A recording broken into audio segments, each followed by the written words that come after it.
Friends, welcome to DCP biology. Myself Ashwini Jain Kaur और हम बात कर रहे हैं fourth chapter of the 11th NCERT that is kingdom animal, जिसमें हम आज देखने वाले हैं about phylum Arthropoda. Phylum Arthropoda ये पूरे एनिमल किंगडम का सब में सक्सेसफुल फाइलम है। मतलब इसमें पूरे नॉन नेम्ड ऑर्गेनिज्म एनिमल्स में से 2/3 पॉपुलेशन इसमें आती है। 2/3 टाइप ऑफ ऑर्गेनिजम्स इसमें आते हैं। लगभग 97% इंसेक्ट जो है वो अर्थोपोडा को बिलोंग करते हैं। अर्थोपोडा का मतलब क्या होता है? अर्थो का मतलब होता है जॉइंट एंड पोडास का मतलब होता है अपेंडेजेस। ठीक है, तो अर्थोपोडा का मतलब क्या हो गया? ऐसे ऑर्गेनिज्म जिनके पास जॉइंट अपेंडेजेस है। ठीक है, जिनके पास क्या है? जॉइंट अपेंडेजेस है, उन्हें अर्थोपोडा कहा जाता है। इसमें वैरायटी हमें मिलती है। ये ऑर्गेनिज्म, अर्थोपोडा के ऑर्गेनिज्म दुनिया के हर जगह हमें मिलते हैं। मतलब पहाड़ों पर, ज़मीन के नीचे, पानी के पास, उसके बाद में वैलीज में, घर में, हर जगह इनके ऑर्गेनिज्म हमें दिखाई देते हैं। That is why it is known as highly successful and most successful phylum of the kingdom animal. और इसे याद रखना क्योंकि इसको इसी तरह से पूछा जा सकता है। अब इनकी बॉडी बायलैटरल सिमेट्रिकल होती है। ठीक है, बायलैटरल सिमेट्री शो करती है। उसके बाद में ये सिलोमेट होते हैं। इसे हम यू सिलोमेट भी कह सकते हैं या फिर सिर्फ सिलोमेट कह सकते हैं। They are triploblastic in nature. ठीक है, कैसे होते हैं ये? ट्रिप्लोब्लास्टिक होते हैं नेचर में। इनके पास बॉडी सेगमेंटेशन होता है। इनकी बॉडी सेगमेंटेड होती है। ठीक है, इनका ग्रेड ऑफ ऑर्गेनाइजेशन कैसा रहेगा? Organ system grade organization. कैसा रहेगा? ऑर्गन सिस्टम ग्रेड ऑर्गेनाइजेशन इनका रहेगा। ठीक है, तो ये बायलैटरल सिमेट्री शो करते हैं, सिलियोमेट है, ट्रिप्लोब्लास्टिक है, ऑर्गन सिस्टम ग्रेड ऑर्गेनाइजेशन है एंड बॉडी सेगमेंटेड होती है। ये हाईली सक्सेसफुल फाइलम है, हमें हर जगह मिलते हैं। पानी में, ज़मीन में, घरों में, पहाड़ों पर, हर जगह इनके स्पीशीज़ हमें दिखाई देते हैं। हवा में भी इनके बहुत सारे टाइप्स के इंसेक्ट्स जो है वो उड़ सकते हैं, एरियल हो सकते हैं, राइट। अब अगर हम इनके बात करें स्पेशलाइज स्ट्रक्चर की, तो इनके बॉडी को डिवाइड किया जाता है 3 डिफरेंट सेगमेंट में: हेड, थोरैक्स एंड एब्डोमेन। ठीक है, ये जो आपको स्ट्रक्चर दिख रहा है इसे जॉइंट अपेंडेजेस कहा जाता है। ठीक है, इसे जॉइंट अपेंडेजेस कहा जाएगा और इनके बॉडी को डिवाइड किया गया है हेड, थोरैक्स एंड एब्डोमेन। इसी के साथ साथ इनके पास बॉडी बैलेंस करने के लिए एक ऑर्गन प्रेजेंट होता है जिसे कहा जाता है स्टैटोसिस्ट। क्या कहा जाता है? स्टैटोसिस्ट। स्टैटोसिस्ट ये बॉडी बैलेंसिंग ऑर्गन है। इनके पास रेस्पिरेशन करने के लिए गिल्स प्रेजेंट होते हैं। और वो गिल्स कैसे होते हैं? बुक गिल्स या फिर बुक लंग्स। अब इसे बुक गिल्स या बुक लंग्स क्यों कहा जाता है?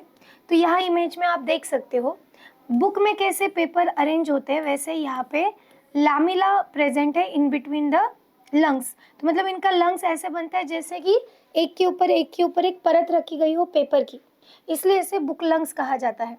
ठीक है, इनके पास एक स्पेसिफिक स्ट्रक्चर होता है जिसे कहा जाता है मैल्पीजियन ट्यूब्यूल। क्या कहा जाता है? Malpighian tubule. और इसी मैल्पीजियन ट्यूब्यूल के थ्रू वो क्या करते हैं? एक्सक्रीशन।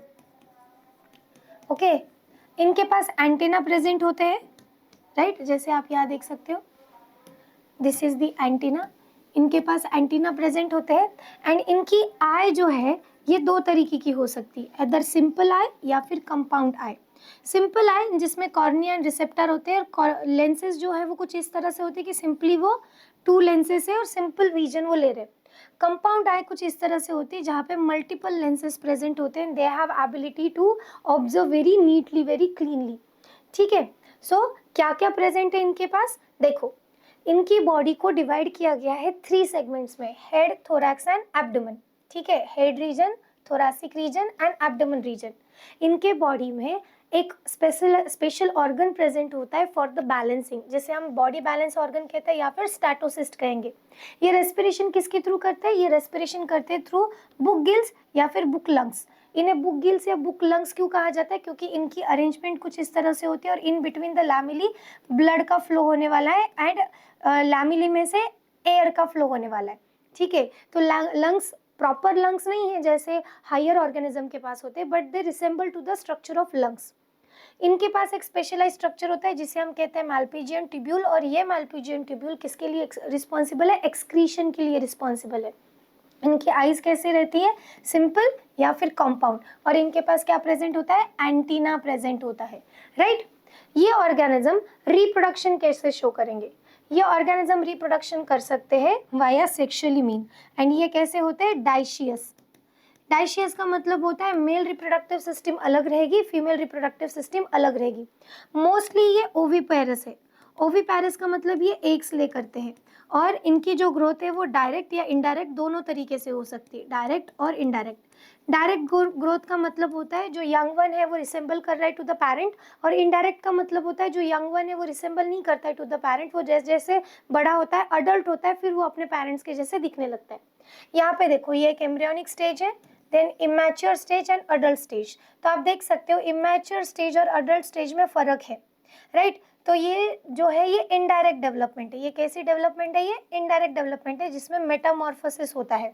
बट डायरेक्ट डेवलपमेंट में आप देखोगे एग में से लार्वा बनी, larva that is the nymph, it is resemble to the adult one, बस उसके साइज में फर्क है, बट वो अडल्ट को रिसेंबल करता है। तो ये हो गई direct, what? Direct method of development, right. तो ये कैसे डेवलप कर सकते हैं? ये इनडायरेक्ट मेथड भी शो कर सकते हैं, डायरेक्ट मेथड भी शो कर सकते हैं। इनका जो फर्टिलाइजेशन होता है वो इंटरनल फर्टिलाइजेशन है। कैसा फर्टिलाइजेशन है? इंटरनल फर्टिलाइजेशन है। और मोस्टली ये कैसे होते हैं? ओविपेरस होते हैं।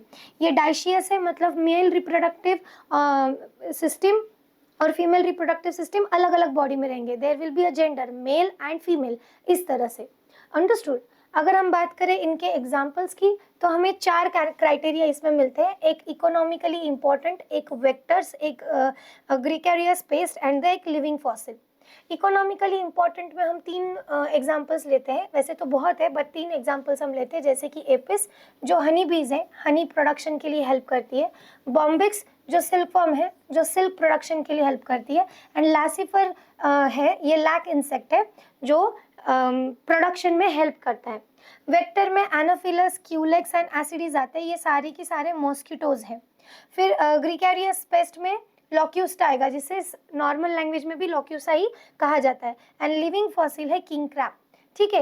ये हाईली सक्सेसफुल फाइलम है, इसमें बहुत अलग अलग टाइप के, अलग अलग प्रकार के ऑर्गेनिज्म, स्पेसिफिकली इंसेक्ट्स आते हैं, सबके पास जॉइंट अपेंडेजेस प्रेजेंट होते हैं। तो एक बार हम रिकॉल करते हैं what are the criteria and characteristics the phylum Arthropoda is having. तो आर्थ्रोपोडा क्या है? इनके पास जॉइंट अपेंडेजेस प्रेजेंट है, इसलिए हम उन्हें क्या कहते हैं? आर्थ्रोपोडास कहते हैं। इनकी सिमेट्री बायलैटरल होती है, वो सिलियोमेट है, ट्रिप्लोब्लास्टिक होते हैं, बॉडी इनकी सेगमेंटेड रहेगी, और इनका ऑर्गन सिस्टम ग्रेड ऑर्गेनाइजेशन होता है। इतना ही नहीं, इन्हीं के साथ साथ इनकी बॉडी को डिवाइड किया गया head, thorax and abdomen region में। इनके पास बॉडी बैलेंस करने के लिए एक ऑर्गन होता है जिसे हम स्टैटोसिस्ट कहते हैं। दिस इज द ऑर्गन जो बॉडी बैलेंसिंग में मदद करता है और जिसे हम स्टैटोसिस्ट कहते हैं। इनकी आइज जो होती है वो सिंपल भी हो सकती है या कंपाउंड भी हो सकती है। इनके पास एंटीना प्रेजेंट होता है टू रिसीव द सिग्नल। इनके पास मैल्पिजियन ट्यूब्यूल होते हैं जिससे वो एक्सक्रीशन परफॉर्म करते हैं। रेस्पिरेशन करने के लिए इनके पास बुक गिल्स या फिर बुक लंग्स ऐसा स्ट्रक्चर प्रेजेंट होता है जिसके थ्रू वो रेस्पिरेशन कर सकते हैं।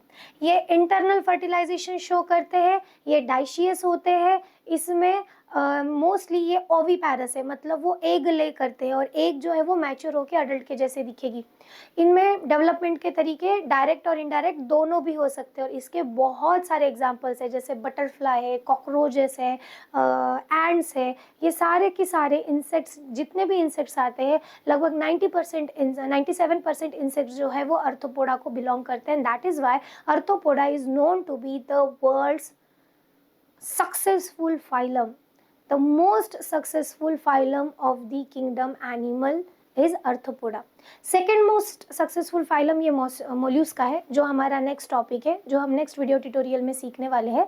अगर ये वीडियो आपको नॉलेजेबल लगा है तो अपने फ्रेंड्स के साथ शेयर कीजिए, लाइक कीजिए, चैनल को सब्सक्राइब कीजिए और बने रहिए डीसीबी बायोलॉजी के साथ ताकि आपको अपडेटेड वीडियो का नोटिफिकेशन मिलता रहे।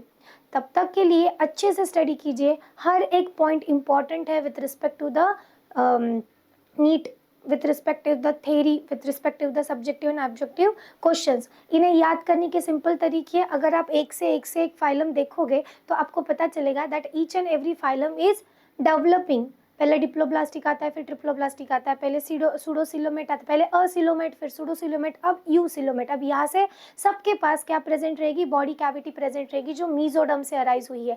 इस यहाँ से लगभग सारे ट्रिप्लोब्लास्टिक रहेंगे, मतलब उनके पास 3 जर्म लेयर प्रेजेंट रहेंगे। Bilateral symmetry most of the इसमें दिखती है, मोल्यूस्का में नहीं, बट मोस्ट ऑफ द इसमें हमें बायलैटरल सिमेट्री दिखती है। तो आप कैरेक्टर्स को वाइजली स्टडी कीजिए, उसके मीनिंग समझ के लीजिए, तो आपको काफ़ी हद तक हेल्प होगी, इन चीज़ों को याद रखने की, रटाना नहीं पड़ेगा। Okay, so be healthy, wealthy, peaceful, study well, take care, have a great time ahead. मिलते हैं in next video tutorial. Bye bye.